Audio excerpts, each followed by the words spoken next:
two diesels surveyed the shed. "It's time, 7101, said one, that we took this railway over. Shush, 199. It's their railway, after all." "Not for long," persisted 199. "Our controller says steam engines spoil our image." "Of course we do," snapped Duck.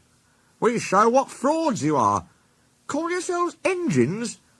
If anything happens, you care nothing for your train. You just moan for a fitter. We bring it home, if only on one cylinder."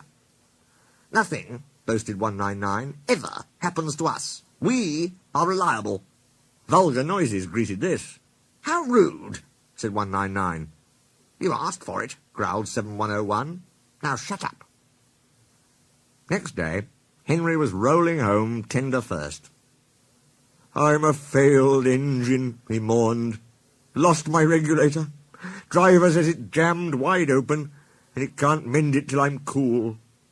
However," he went on, "I've got steam, and driver can use my reverser, but it would happen after Duck fooled me with those tenders. Now they'll laugh at me again." He reached a signal box and stopped, whistling for a road. Opposite the box, on the up line, stood Diesel 199 with a train of oil tankers. Worse and worse, thought Henry. Now old Reliable will laugh at me too. The signalman came out. "For pity's sake, take this spam can away. It's failed. The Limited is behind, and all he does is wail for his fitter." "Spam can?" fumed 199.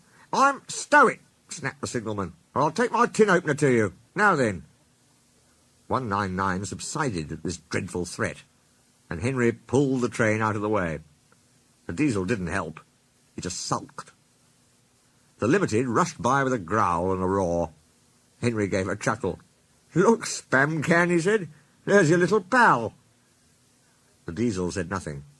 He hoped 7101 hadn't noticed. 7101 hadn't noticed. He had troubles of his own. He was cross with his coaches. They seemed to be getting heavier. He roared at them, but it did no good. Engines have a pump called an ejector, which draws air out of the train's brake pipes to keep the brakes off.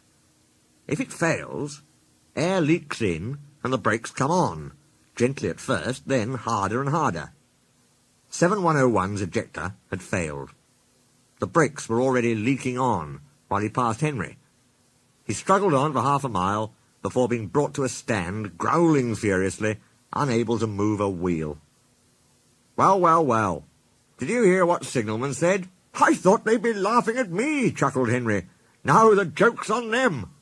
"Moving two dead diesels and their trains," said his driver thoughtfully. "That's no joke for a failed engine. Do you think you can do it?"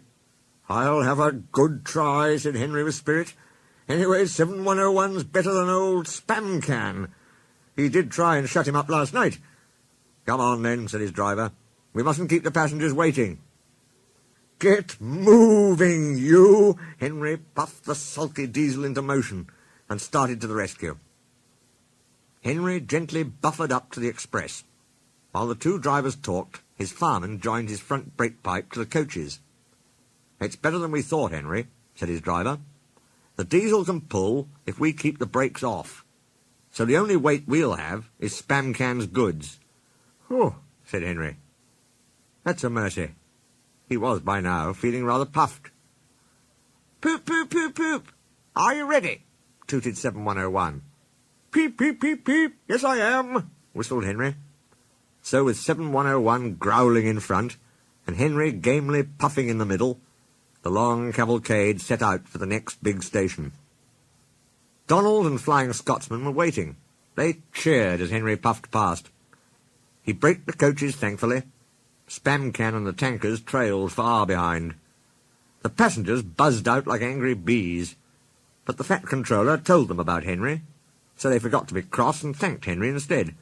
They called him an enterprising engine and took his photograph. They were thrilled, too, when Flying Scotsman backed down on their train. If the guard hadn't tactfully shooed them to their coaches, the train would have started later than ever. Donald took the goods. "Return 199 to the other railway," ordered the fat controller. "I will write my views later." Henry and 7101 went away together.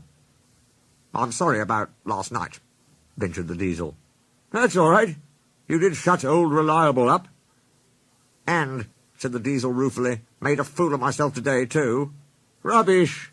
A failed ejector might happen to anyone. I'd lost my regulator." "You? Failed?" exclaimed the Diesel. "And yet—" His voice trailed away in admiration. "Well," said Henry, "emergency, you know. Trains must get through." 7101 said no more. He had a lot to think about.